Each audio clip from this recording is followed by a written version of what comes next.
காஞ்சிபுரம் மாவட்டம் ஸ்ரீபெரும்புதூரில் தொழிலக பாதுகாப்பு மற்றும் சுகாதார அலுவலகத்தை முற்றுகையிட முயன்ற தொழிலாளர்களால் பரபரப்பு ஏற்பட்டுள்ளது.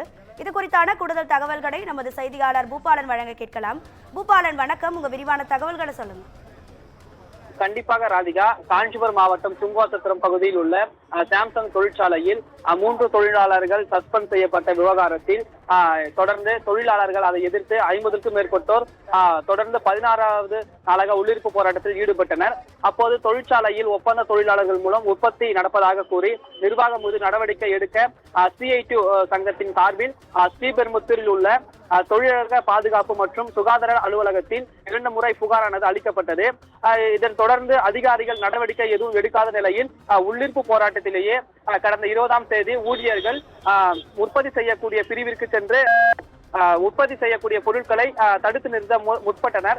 இதை அடுத்து இந்த நடவடிக்கையை கண்டித்து தொழிற்சாலை நிர்வாகமானது 14 தொழிலாளர்களை சஸ்பெண்ட் செய்து நோட்டீஸை வெளியிட்டிருந்தது.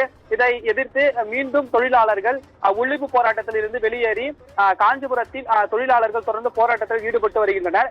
இந்த நிலையில் சட்டவிரோத உற்பத்தி தொடர்பாக அளிக்கப்பட்ட புகார் மீது நடவடிக்கை எடுக்காத தொழிலக பாதுகாப்பு மற்றும் சுகாதார அலுவலகத்தை தொழிலாளர்கள் 300க்கும் மேற்பட்டோர் முற்றுகையிட்டு மீண்டும் மனு அளிக்க முற்பட்டுள்ளனர்.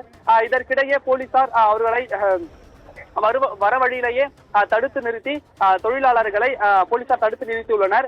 பின்னர் மாநில செயலாளரான முத்துக்குமார் மற்றும் உள்ளிட்ட 7 பேர்கள், அதாவது தொழிற்சங்க நிர்வாகிகள் 7 பேருடன் மனு அளிப்பதற்காக அனுமதி வழங்கப்பட்டு தொழிலாளர் பாதுகாப்பு சுகாதார அலுவலகத்திற்கு மனு அளிப்பதற்காக உள்ளே சென்றுள்ளனர். தற்போது முற்றுகை ஈடுபட்ட தொழிலாளர்களை போலீசார் தடுத்து நிறுத்திய சம்பவமானது அப்பகுதியை சற்று பரபரப்பை ஏற்படுத்தி வருகிறது. ராதிகா,